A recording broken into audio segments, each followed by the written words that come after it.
بهاجراوي محبر منسياتن تمارون إيرترا يقدالو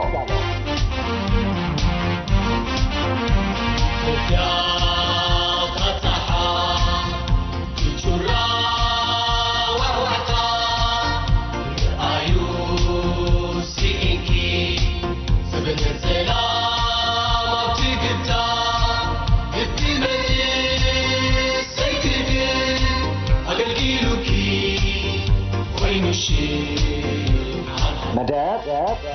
من إنسيات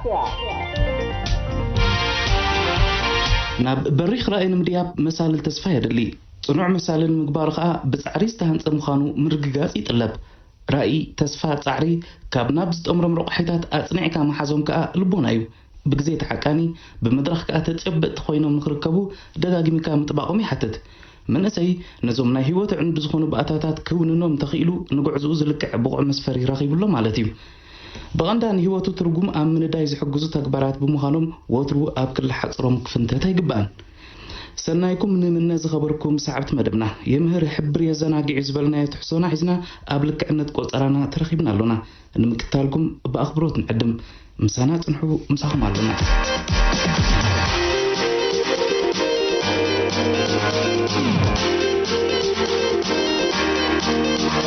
حدا ملؤ سبنا نتهنأ زبلي رقحيتات اللو حدا خابهم سنة مقباري من جنسورنا كلهم نفتار أبدل سرات سنة مقبار انت زي رقيسو وحسمة أي زي كدوي خئلي أب سنة مقبار زلنا مردأتا نفس دحسسي قدام اي كفال تفزونات نسعب دليت ماتيوس أمس مقالي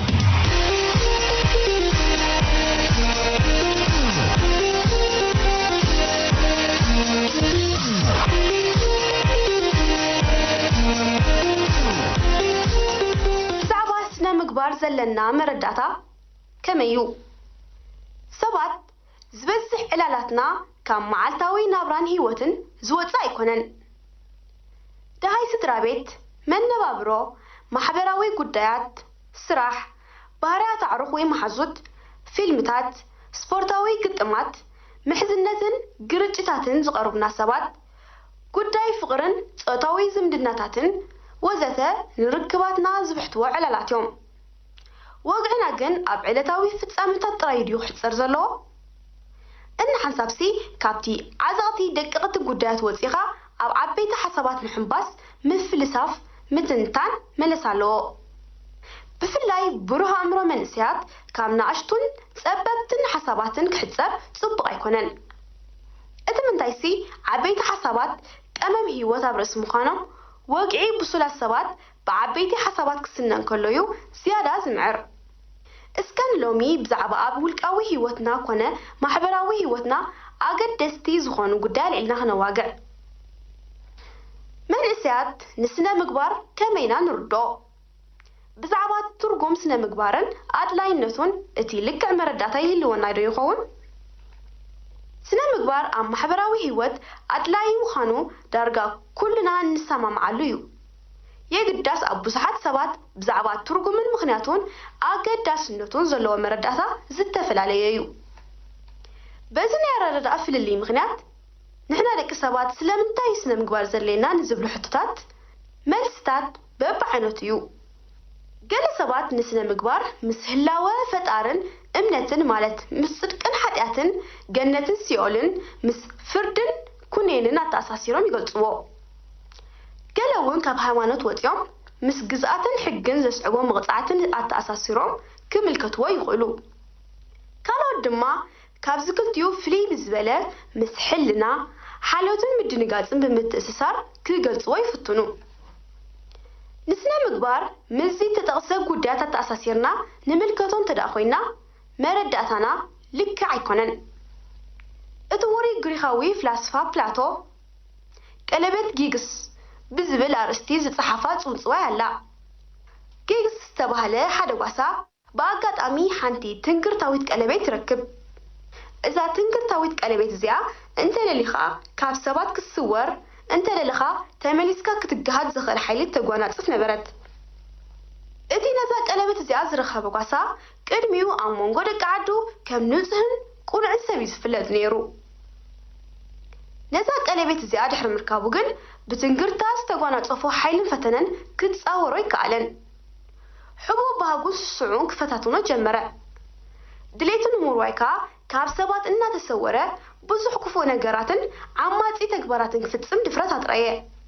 ሕሉፍ ሓሊፍዎ ናብ ቤተ መንግስቲ ብምእታው እታ ልዕልቲ ምስኡ ከም ትብዕልግ ብምግባር ባህጉ አርወየ ኣብ መወዳእታ ድማ ነቲ ንጉስ ቀቲሉ ስልጣን ተቆጻጸረ እሞ ገባርን ሓዳጉን ኮይኑ ኩሉ ዘድልዮ እናገበረ ብዓመፅ ክገዝእ ተራእየ እስከ ነፍሲ ወከፍና እዛ ትንግርታዊት ቀለቤት እንተንረኽባስ እንታይ ኮን ምገበርና ንሕሰብ ብዙሕ ጽቡቕ ነገራት ክንገብር ምኻልና ግን ወዲ ሰብ ከም ፍጡር ወይ እንስሳ ውልቃዊ ጣዕምን ባህግን ድሌታትን ስለ ዝፈታትኖ ከምዚ ዓይነት ትንግርታዊ ሓይሊ ምስ ዝረክብ ካብ ጽቡቕ ዝገብሮ እቲ ክፉ ከም ዝዛይድ ምግማቱ ኣይጸግምን ፕላቶ በዚ ጽንጽያ ቢሉ ክገልጾ ዝደለየ ሓሳብ እቲ ኣብ ውሽጢ ሰባት ዘሎ እንስሳዊ ባህርያት እዩ ስስዐ ዓመፅ ምግባት ወዘተ ኣብ ኩሎም ፍጡራት ኣብቲ ምዕቡል ኣእምሮ ዝውንሰውን ኣሎ የግዳስ እዚ ባህርያት እዚ ምስ ምፍጣር ማሕበራዊ ህይወትን ንዘመናት ተደቂሱ ወይ ተጽቂጡ ክኸይድ ዝተፈርደ ሕቡብ ባህርያት እዩ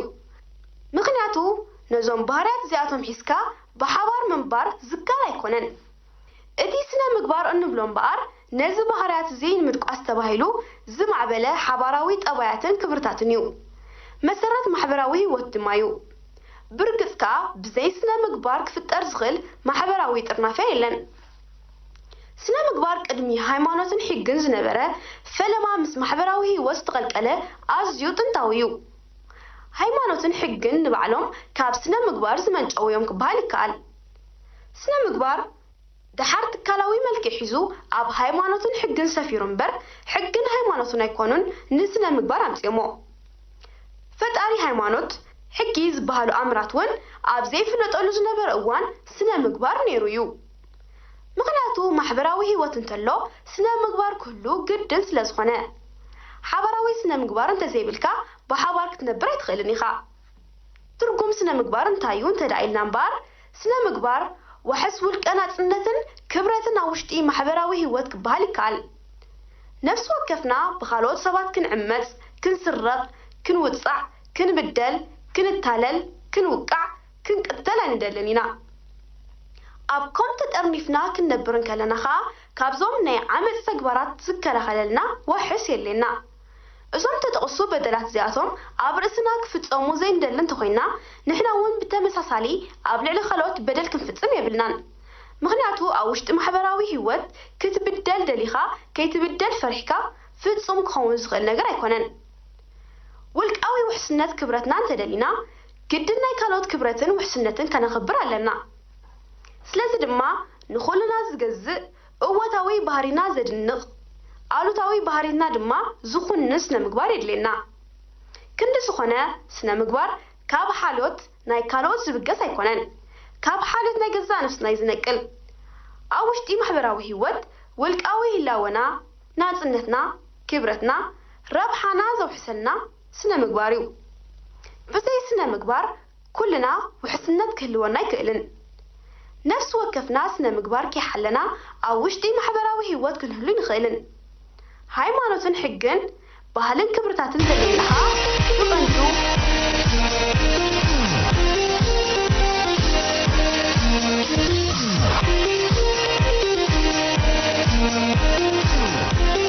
ዝኾነ ውልቀ ሰብ ካብቲ ዝሕቀፈሉ ሕብረተሰብ ንኽማልኦ ዝግደድ ተራ ኣለዎ ነተርኡ ዝምጥን ብቕዓት ምውናን ከዓ ካብኡ ዘይንእስ ረቋሕ እዩ ቦታኻ ንምሓስ ብዛዕባ ከተበርክቶ ትኽእል ንጥፈት ብጠለብቲ ሕብረተሰብ ብድላይ ናይቲ ውልቀ ሰብ ዝከናወን ኣበርክቶ እዩ ሓደ ካብቶም ብዙሓት ተግባራት ምምስራት ሓዳር እዩ መንእሰይ ብመንገዲ ማሕበራዊ ግዴታ ኣቢሉ ክሕዞ ዝግባእ ቦታ ዝምልከት ብዙሕ ተባሂሉን ይበሃል ኣሎን ኣብዚ ሓሳብ ንሎሚ ገለ ነጥብታት ክልዓል ተመሪጹ ኣሎ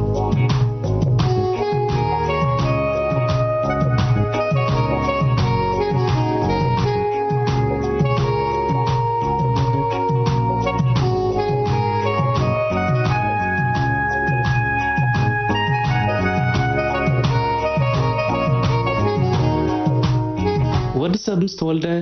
ንቡር መስርሕ ሓሊፉ ካብ ቁልዕነት ክሳዕ ግዜ ሽምግልና ይበጽሕ عقم عدام سبزحه ناتو مويا نمللاين أما علان موعلن لعول تعريه كايد ود سب أبز عالم كمت خلو قال أبركو تخجبر له زخون يخون سب ناتو تصوعت حزيز مت حبرتسب كان مقلقالن نمخصكاسن حد خافتهم أما رأساتيهم كالؤون تمرعيخ حدار جيركا بفقرن سنيتن حد ناتحقاقسكا بحبار منبارن كاتسالنت ولدو موحسنيو كلت عينت أقبابات مرعلو قداماي كلت تتصامتي بمرجان دليتن كلت ولد زكايت قون كلو اتكال ايكا برديتن مرجان توم كلت متصامتي ايكايد أبهلنا أقباب مرعا بمرجا كلت تتصامتو كانتو خانه أبزغزي زغن اتكال اي مرعا مالت بمسرت مرددان مرجان نايتوم زمرعو قالن ودن زكايد مرعا ببزحير اللو أنا جباب مرعي نبلس حدار من راح زمرت نزبل زعبا أكاد عم قطب كانت خنا كلت جباب مرعى ناتبلج عند خامن علو أب هيوت توصدم برجان تجبروا السانين نايبعلو بدهوتات سلزلو بخمي بدهوتات كات قتم تفاخسن محساب يدلي حبرة سب نتسان حبهلن داخل لسه نتي أون تاول لمدي ويكبرتات إن حيلة نتقول أن نعبيت عنك أفز خونو نجارات ندما إن أوجدني يزخيد ባህሊ ከም ቀዋምን ዘይተዓጻጻፍን ጌርካ ክርአ ይግባን ሓደ ውልቀ ሰብ ኣተሓሳስቡን ኣራእዩን በቲ ዝገብሮ ዘሎ ሕብረተሰብ ክጽሎ ባህርያዊ እዩ ከም ባህል ድማ ሓደ ኣቅማዳም ዝበጽሐ ሰብ ክምርዖ ከም ዘሎ ይርዳእ ከይተመርዓወ እንተ ዶንጊዩ ባዕሉ እትኮም ቅሳነት ሂቦኒ ዘይትመስል እናበለ ቀጻሊ ይደፋፎ እዩ ገለ መንእሰያት ንሓዳር ኣኽቢዶም ዝርኢ ኣለዉ ሓዳር ምግባር መስርሕ ህይወት ስለ ዝኾነ كفرة هيبلون كتمرعن تدليخا حدار زسكمك حلافنة فريحكا منبار كمتي حماق حلم فريحكا كيدك اسكا كم حدار يزوسد مرعا جيركا ناب حدار نخطأتو سنة أمراوي بسلاتن مدلاواتن أكلاو بقعاتن قطباو حقمن كلو أكالو سنة أمراوي بسلات مالت أتحساس بخا مزون نشقراف كيسكا مرعا يدلي سبات كساب زخونا كم تملكعنا أتحساس باناون يفلا ليو كاولدنا زورسنا بحرياتنا يقولكنا كمون كاب كبابينا بموسى استمهرنا نجرت على فولي الرأينا ردادان كم زهلونا بمقبار ملاليت أباينا يخون بسنجزي نعرّا في اللي مسبات أبزهلونا ركب قرتشتي في الدار كلت استفعل عليه دحر بايتا زلوم تسامتي حدار كجمهور خلو في اللي كم زلوم كرود يقبأ دقيم كلت أكل زنبرو دحر قال كيدان حادي يوم انت تبهله مسجزي كاس بقص إننا تناببك حدقتات الناقبركا طبايكا يوهاد أكلاو بقعت أفتات رانا سروع حق اللو نزي تفتراو حقي كن حلون بقوك نكيدنا اللونا أكلاتنا مأسن من تاين دلو كينو يحبرن أيو نختمرعون كتزمدن عقم أدام كتبتسح كاللغا بفلاي نوغان ستيتي أكلاتا نسوتاوي زمدنان ولاد مولادن دلووي بقوع كيكونا أب حدار انت أتيا سنة أمراوي بسلان أكلاو قدلاتن يبتحلا كطباع عقمي كم سب نخنبر مسارتاوي النجارات مجبي مثلاً كده نيد لنا نظام مسارتاوي النجارات كنا مال زخ لنا دما جنزبيو كطباع عم خبال كله وعس من شاتاوي قال كادو مالتيو أبي وقت لو تزي بلو نبرات مرح انتقينكا نبرة يسلتوا كايو كم معلتنا معلتي لو تيوي عبيد كتمت علوكا لو مي كم تمالن تدعلخا مغالتي وقت كتسونيخا أب حدارك تأدخل لخا كطباع عقمها وحس جيركا كتجمر زبالت أيو صدرخت مسرتك لخا كمتي مصدرخا خلخا توصوز نبركا وصايتات زي كونه معلتاوي كاب جبخا يخون كاب جبخا جنزب أوطيكا زدليكا ختعدد حدار بزي سكفتا ختمرح نابز بتصح ختبتصح بلستن أبنتاويت صدرابيت كتوننن كطباع عقمي أو حسكا ناب حدارك تأتو أقداسيو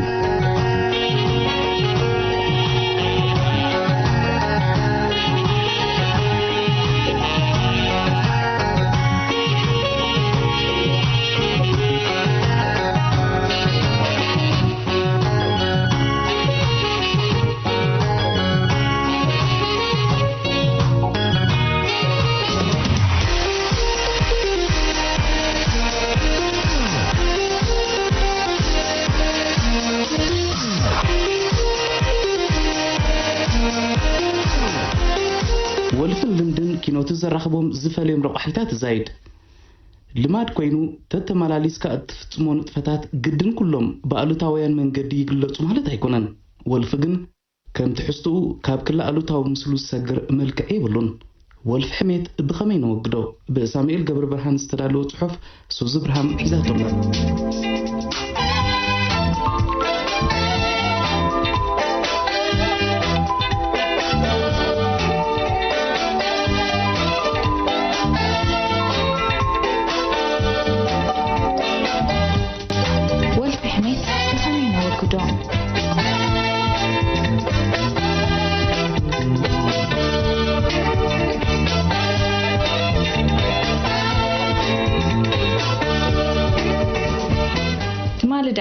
ካብ ስራሕ መሰፈደስና እቶም ንግጥሞም እንዴት ኣብ ሓደ ቦታ ርእዮም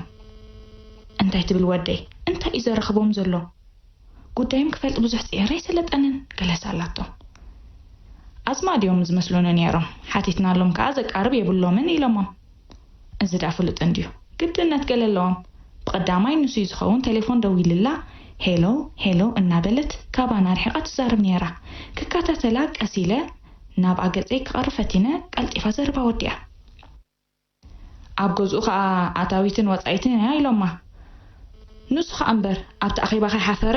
ኣብቲ ዝተውሃቦ ስራሕ ንሳ ከም ዝሓገዘቶ ኣፉ መሊኡ ይዛረብ ኣብ ስርሑ ንፍዑን ካሎስ ሕውስ ኣይኮነን ሰባት ፈላልዩ ዝቐርብ ከምዚ ትዕቢት ኣለዎ ኣብ ሓደ ጽሑፍ ኣብ ቦታ ስራሕ ካብ ዝዕለል እቲ 900ዊት ሕሜት እዩ ይብል ኣብ ቦታ ስራሕና ካብ እንዕልሎ እቲ ዝበዝሐ ብዛዕባ ሰብ እዩ ንስራሕና ዝምልከት ኣይኮነን ዝግርም ሓቂ እዩ መሳርሕትና ብዛዕባና ንሕና ብዛዕባኦም ከነውሪ ግዜ ይዓርበና ከምቲ ዝበሃል ንሕና ብሰብ በኣና እዩ ነገሩ ቦታ ስራሕ እንታይ ዘይክብ ብዛዕባ ሰብ ሕማቕ ጥራይ ከነውሪ ናብ ስራሕ እንወፍር መቸም ብዙሓት ኢና ኣብ ቦታ ስራሕ ቀንዲ ስራሕና ሕሜት ዝገበርናዮ ውሕዳት ኣይኮናን ከም ጅግንነትን መንፋዓትን እንቆጽሮውን ኣይንስኣንን ንኸውን ኣብ ስራሕና ክንዓቢን ብሓለፍትና ክንፍተውን ምእንቲ ከም ሜላ ክንጥቀመሉ እንፍትንውን ኣለና እከለ ከም ዝገበረ እከሊት ከም ዝተደገመት ምስ ስራሕ ዘይተኣሳሰሩ ዛዕባታት እናልዓልና ክንትንትን ውዕል ኣብ ዘይምልከተና ክንህውትት ጸዓትና ንበኸን ግዜናን ሓይልናን ኣብ ምቕብባል ወረን ቀንጠመንጥን ነጥፍኦ ካን በቃ ፈጺምና ስራሕና ንርስዕ ምዃን ስራሕ ባለና ሕሜት ንሰብ ምኽፋእ ወዘተ ብዛዕባ ሰብ እንተ ዘይተዛሪብና ሕመም እንብል ማእልያ ይብልናን ብዘይምልከተና ጉዳያት ሰባት ክነውሪ ጉዳያትና ንርስዕ እቲ ዘገርምን ዘሕዝንን ነገር እቶም ንሕና እነውርየሎም ሰባት ብዛዕባ ህላውነትና ግዳሰ ዘይብሎም እንተኾይኑ እዩ ብዛዕባ ህላውነትካ ንዘይግደስ ሰብ ሙሉእ ኣእምሮኻን ግዜኻን ካብ ምሃብ ዝኸፍእ እሞ እንታይ ክህሉ ንምዃኑ ስለምንታይና ብዛዕባ ሰባት ኮነ ኢልና ሕማቕ እንዛረብ ስለምንታይ ከ ምሳና ጸኒሑ ካባና ርሕቕ ንዝበለ ዓርክና መቓርብትና ወይ ፈላጢና ሕማቕ እንዛረብ ብሓፂሩ ስለምንታይና ኣብ ሕሜት እንጽመድ ተመራመርቲ ስነ ልቦና ብዛዕባ እዚ ኣጽኒዖም ኣቕሪቦሞ ካብ ዘለዉ ነጥብታት ገለ ኣብ መርበብ ሓበሬታ toknowyourself.com ተጠቒሱ ዝርከብ ገለ ክንብለኩም ቅንኢ ሰባት ቅንኢ እንተደኣ ተሰሚዕና ኢና ብዛዕባ ሰባት እንዛረብ ቅንኢ ዝተሰማዓና ሰባት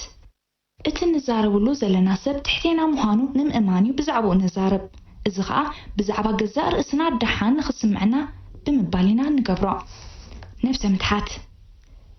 ሰባት ብዛዕባ ምሳና ዘየለዉ ሰባት እንዛረብ ልዕሊኦም መሲልና ክንርአ ውሽጣዊ ባህጊ ስለ ዘለና ኢና ክርስቶስ ንዓይ በሊጹኒ ዝብል ሕማቕ ኣተሓሳስባ ዘለና ሰባት ናይ ግድን ኢና ኣብ ቅድሚ ካልኦት ሰባት ብዛዕባ እቲ ሰብ ሕማቕ ነገር ኣልዒልና ክንዛረብ ስእነት ትብዓት ገለ ሰባት ብቐጥታ ምስ ሰባት ምፍጣጥ ኣይንፈቱን ኢና ካብዚ ዝብገስ ከዓ ኣብ ክንዲ ገጽ ንገጽ ንገጥሞም ንሳቶም ኣብዚ የለውሉ ብዛዕባኦም ምስ ካልኦት ሰባት ምዝራብ ንመርጽ እዚ ከዓ ቀንዲ ምልክት ስእነት ትብዓት እዩ ፍትወት ሓደ ሰብ ብዛዕባ ዝኾነ ካልእ ሰብ ብዙሕ እንተደኣ ተዛሪቡ ኣብ ልዕሊ እቲ ከማ ርእሲ ዘልዕሎ ዘሎ ሰብ ፍትወት ከም ዘለዎ ዘረጋግጽ ቀንዲ ምልክት ይብሉ ኪላታት ኣብ ከምዚ ኩነታት እቲ ዘረባ እወታዊ ወይ ከዓ ብውሕዱ ዋላ እውን ኣሉታዊ እንተኾነ ገለ ጽቡቕ ኩነታት ኣይሰኣኑን እዩ ድኽመት ሰባት ብዛዕባ ምሳና ዘየለዉ ካልኦት ሰባት ሕማቕ እንዛረብ ፊት ንፊት ገጢምና ወይ ሰሪሕና ወይ ድማ ብብቕዓትና ዝደለናዮ ከም ዘይንረክብ እንተዳ ፈሊጥና ኢና እንገብሮ ስለዘይብልና ኸዓ ኣብ ቅድሚ ካልኦት ሕማቕ ምዝራብ መውፅት ሃና ይኸውን ካብዚ ዝዓቢ ምልክት ድኽመትካ የለን ናይ ስራሕ ወይ ናይ ምግባር ዓቕምና ክዳኸም እንከሎይና ብዙሕ ዘድልየና ዘየድልየና ዘዛርበና እምበኣርከስ ብሕሜታን በለካልኽዓካን ተጠቂዕና ንርከብ ሸባባት እንታይ ይፈውስና ገለ ካብ መፍትሒታት ሕሜት ክንጠቅስ ቀዳማይ ኣብ ስራሕ ንፀመድ ኣእምሮና ኣብ ስራሕ እንተፀሚድናዮ ብዛዕባ ካልእ ሰብ ክንሓስብ ፈፂሙ ግዜ ኣይከልወናን እዩ መን እንታይ ገበረ ኣበይ ወዓለ ምስ መን ተዛረበ ወዘተ ኣይከገድሰናን እዩ ካልኣይ ኣብ ነብስና ንእመን ንነብሱ ምስ ካልእ ሰብ ክወዳደር ዝጀመረ ሰብ እንታይነቱ ናብ ጓሓፍ ክድርቢ ተበጊሱሎ ማለት እዩ ይብል ሕሜታ ምስ ውድድር እዩ ዝብገስ መወዳደርተይ እንብሎ ሰቢና እንሓሚ ሕማቑን እንልፍልፍን ንእንፈርሖ ሰቢና ድማ ጽቡቕ ዘይንደሊ በሊጽና ኣሎ ብዛዕባ ዝበልናዮ ሰቢና ከክፉ ክነውር እንህቅን ውድድር ዝጽላዕ እኳ እንተዘይኮነ ብሕሜት ሰብ ክሓምቀልና ምምናይ ግና ኪንዮ ሰማይ ዘሎ ደበና እዩ ሳልሳይ ትብዓት ነጥሪ ብዛዕባ ሰብ ዝኾነ ርእይቶ ክህልወና ባህርያዊ እዩ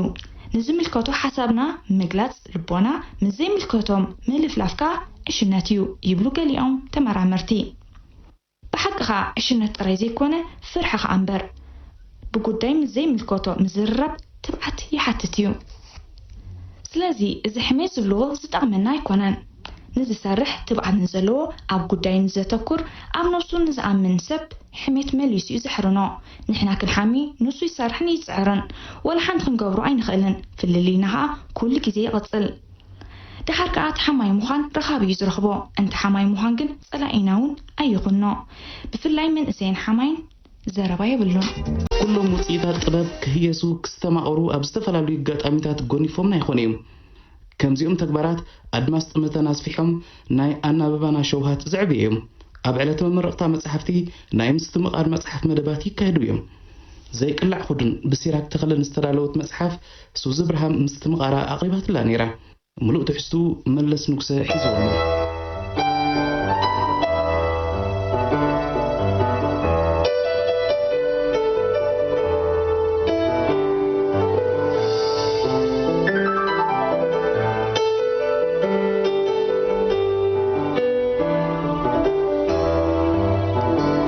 ዘይቅላዕ ክዱም ድራስ መጽሓፍ ሲራክ ተኽለ ቤት ማሕተም ኤምቢዋይ ልቦወለድ መጽሓፍ ነጸብራቕ ህይወት እዩ ብምባል ብዙሓት ጸሓፍቲ ዝገልጽዎ ኣብዛ ዘይቅላዕ ክዱም ዝብል ኣርእስቲ ሒዛ ወፂያ ዘላ መጽሓፍ ተጋሂዱሎ እዛ ኣርእስቲ ዘንበበ ዘይቅላዕ ክዱም ከ ኣሎ ድዩ ኢልካ ክትሓትት ትቕስብ ኣርእስቲ እያ ምስቲ ኣብ ገበር እዛ መጽሓፍ ዝረኣዩ ክልተ መንእሰያት ኣብ ገጾም ዝረአ ስምዒታዊ ግንፋለ ብምውህሃድ ውሽጣዊ ትሕዝቶ እዛ መጽሓፍ እንታይ ክኸውን እዩ ዝብል ሃንቀውታ ይሓድረካ እዚ ድማ ብእወታ ዝረአ እዩ እዛ መጽሓፍ ብሓፈሻ 15 ምዕራፋት ዘጠቓለለት ኮይና ንፍቕራዊ ንማሕበራውን ቁጠባውን ብድሆታት ሕብረተሰብና ክትንክፎ ፈቲናላ ትልሚ ወይ ፈትሊ ዛንታ ናይዛ መጽሓፍ እንታይ ይመስል እዛ ብሳልሳይ ኣካል ዝተዘንተወት መጽሓፍ ዛንታ ክልተ መንእሰያት ኣብ ዓንኬል ፍቕርን ምስጢርን እናዘንበዩ ነቲ ክልተ ዝጫፋቱ ናብርኦም ንምትዕራቕ ዘካይድዎ ቃልሲ ማዕረማዕሪኡ ነቲ ብድሆታት ዝበዝሖ ፍቕሪ ክልቲኦም ደው ኢሉ ንኽቆም ዝኸፍልዎ መስዋእቲ ተዘንቱ መጽሓፍ እያ እዛ ልቦወለዳዊት መጽሓፍ ሓዚላቶም ዝርከቡ ገለ ካብቶም ቀንዲ ጠብያት ዝተላበስዎ ገጸ ባህርያት ንምጥቃስ ሄኖክ ማሕበራውን ቁጠባውን ፀገም ዘለዎ መንእሰይ ኮይኑ ኣብ ባህርያቱ ዝሕሉን ፈቃርን ብምዃን እዩ ተሃኒፁ ንሰላም ዝጀመሮ ፍቕሪ ኣብ ህይወቱ ዓቢ ለውጢ ከምፅኣሉ ድማ ክኢሉ በዚ ኮይኑ በቲ ሄኖክ ከም ቀንዲ ፀባይ ኣብ ዛዛንታ መሪሕ ተራ ይፃወት ሰላም ኣፍቃሪት ሄኖክ ኮይና ንሄኖክ ንፍቕሪ ብምሕታት ነቲ ብደቂ ኣንስትዮ ዘይተለምደ ባህሪ ብምስባር ነፃ ጓል ኣንስተይቲ ምዃና ዘመስከረት እያ ካብ ትሕዝቶ እዚ ዛንታ ምስ ኣቦኣ ኣቶ ነፀረ ኣብ ዝነበራ ምቅርራብን ፍቕርን ኣብ ነገራት ዝተመርኮሰ እዩ ክትብል ትደፍር ሳልሳይ ኣቶ ነፀረ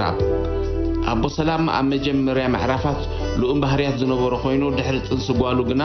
ገለ ካብ ሓደስቲ ባህርያቱ እናተሃንፀ ዝኸደ በዓል ሚስጥር እዩ እዚ ጠባይ እዚ ክብገስ እንከሎ ቋሚ ጠባይ ስታቲክ ካራክተር ዝነበሮ እኳ እንተመሰለ ድሕሪ ጥንሲ ጓሉ ግና ተለዋዋጢ ባህርያት ይረኣየሉ رابعي توماس كما أبو سلام بقطبة أنكر بعلم الكوينو أفكار سلامونيو إذا لمدحنا مفلاين كي تكبرات زلوا كم تتعي وي أنتاغونيست استند فتأبايو إذا ونلك كم أتو نتأر عبد حرت أنس سلامي بز حي لما الكوع تبرابيرو حمشاي ليندا نيشتو حفتي هنا كوينا ولا عسرت 4 عامت كنسا كلاسيكاو مصحفتي اتنبب كم تئتهم طبيعات تقلصواون لعل علميات تزارب ويدا اي تقصل نمبر افلما معرفات هنوك كاب حفتو سمعهم تقصيتات كدغن يرأيو شرشا ميري قال اي حفتي هنوك كوينا صريحه تاتو من اسيا اتو برخت ابو هنوك بحمام مغنيات زلموسو ابتزانتا ما فصيمو استرسع طبايو زيكا اب اغا موداتا اتزانتا زي كوينو زتقص قلبون مقلقالنا اتزانتا تتجبرن بزيكا اب اغا موداتا اتزانتا زي كوينو زتقص قلبون مقلقالنا بزانتا يتجبرن نابنك هنوكن ميرن حفتون ام نوسكف كاف سراح نغزኦም ابزاتولو مسلين دا حفتهم كسحقهم كتصاوتون يرايو انت تب مغارجا استشفنا ابوهم غنا كم سرعاتي توغسيو زحلف ميكال نهنوك دويلات اللاليو اب هنوك زنبره هانينيتا فقري قلطيفو زبننلا امو نمحزنت استقالس سموداتا دما ناتو برخت غالسو حوم كوينا تصنح من اسيا بزخونه اتو برختن ميكالن ابزازانتا انترفوكم مناوحي امطنخار تحستو استصاوتو ترايلن مكنا غزين بوتان ابزازانتا انتي مسل زال بول داويت مصحف وحز زانتا اب كتماتات اسمرا كرن بوسون مداي دما اب كتما باصي تفصيمو قدمه طرز زانتا زبزح فصامه اب اسمرا خون كله بدحري زولو دما اب كتما كرني ابز زانتا زي بزيكا منقصاص بوتاتات منقصاص ناي غزيون يرأيو نابنت هنوك ندحري تمليسو بزعبا حلوف انكذكر دراسي بملكع فلاش باك كاب دحريت نقنيتنا ملالسه نتزانتا هانيصوي انتخنا مقان غزي زي محلاو حدا خابتهم قالوتاو شنخ نايزا مصحفي نابنت اتوم تقصو طبيعات ام مكينه علونا بالكايم ابيت مغبي صنحو ابيت شهلونا بالكايم كا عوشت مكينه يعللو مفللاي قتر المشتن بغبو زي ما حبار نوحز نايت زانتا كسناخلو يرئ بتوسخي كابتي هنوكن ابان تنس سلام اتحبر ناي حكيم ورقه زريو ويون انببتي تنست مخانا بتفلطنا لو غزي شامناي ورحا منبارو هندبت بمحبار علته حرسات قلاطيفو اذا لما مدنغار فطيرو تامانነት نايت زانتا غوديلو يرئ قانقان سرعه نصبن كم تهبو بإيطالياوي دراسي نيكولو ماكيافيلي زبرو عبيت حسابات زحسبو سبات زتقاملهم قالات ملو حساباتن تتقام صبقون زحغوسن سمعي زفطرو قالات دما مرص زبرو حيلو قانقا ابسن صحف كبر هزدليو ابزال بول زانتا تسخيهم زلو قالات كونو ملو حسابات اب علمن بهرياتن طبيعات اب قمت بمئتاو استمرطين اذا قا وقعاويانن زي وقعاويانن قالات ابزال مصحف تنصباريقوم الله جنا حلف يلوم زرعيو بعداوين قالات كم thank you surprise interrupt restaurant please وزت زامسولو بانقا تግርኛ ትርጉም ዝርከቦም ኩነሶም ብዘይ ዝኾነ ዕላማ ድራሲ ተጠቂሙሎም ኣሎ ምናልባት ሓደ ካብቶም ጠባያት ካብ ደገ ዝመጸሞ ከዓ ሕጽረት ቋንቋ ትግርኛ ዘለዎ እንተዝኸውን ኣይምተጸልአን ሓደ ካብቶም ብኣወንታዊ ሸነኽ ዝጠመጥክዎም ድራሲ ተጠቅመሎም ኣገላልጻታት ከይመሰጡን ይተረፉን እዚ ከዓ ገና ዘይተበርበረ ዕቑር ክእለት ድራሲ ዘርኢ እዩ ንኣብነት ኣብ መወዳእታ ገጽ 144 ክሳብ 145 ናይዛ መጽሓፍ ምስ እንምልከት ካብቲ ብመንዲል ዝተኣስረ ርእሳ ልሒኹ ዝጸርር ዝነበረ ዘይቲ ከም ረሳሕ ዘይቲ ሞተርን ንቁልቁል ክብል እታ ብጻዕዳ ዝተሰርሐት እሞ ዘይሕብራ ዝለበሰት ጻዕዳ ሽፎን ርስሓታ ኸይ ኣኽላ ቆልዑ ገዛውቲ ምስ ሽንቶም ክትሓቁፍ ዝኸረበት ክትመስል ብማክያታትን ርእስኻ ዝብትን ሽታን መልኣከ ሞት ኣብ መኪንኦም ዘቐመጡ ኮይኑ ተሰምዖም ብሓፈሻ እዛ መጽሓፍ ካብቲ ሕልፎ መልእኽቲ ንምጥቃስ ፍቕሪ እንታይ እዩ ንዝብል ሕቶ ቀንዲ ጠባያት እዛ መጽሓፍ ዝኾኑ ሄኖክን ሰላምን ግቡእ መልሲ ይህብሉ ፍቕሪ ኣንጻር ቁጠባውን ማሕበራውን ጸገማት ከም ወርቂ ባሓዊ ተሪሩ ከም ዘብረቕረቕ ፍቕርን ዘድልማ ዝኾነ ይኹን ተጻብኦ ከም ኣብ ኩናት ዝተሰለፈ ወተሃደር ብኩሉን ትንኡ ተቃሊሱ ከም ዝዕወት እዛ መጽሓፍ እኩል ኣብነት እያ ኣብ መወዳእታ ኣብዛ መጽሓፍ ዝርአ ጌጋታት ኣብ ዝመጽእ ንምትዕርራዩ ስራሕሉ እናተላበኹ ኣብ ስነ ጽሑፍ እትዝበለጸ ነገር ብቋንቋኻ ኣንቢብካ ክትስተማቕር ምኽኣል ከም ምዃኑ መጠን ብቋንቋታትና ዝጽሓፉ ጽሑፋት ክግስግሱን መኽዘን መጽሓፍትና ድማ ብኦም ክሃጥር ተስፋይ ልዕል ምዃኑ እናገለጽኩ ንደራሲ እንቋዕ ናብ መፈጸምታ ኣብቅዓካ እናበርኩት ስለቲ ኣበርክትኡ ኣመስግን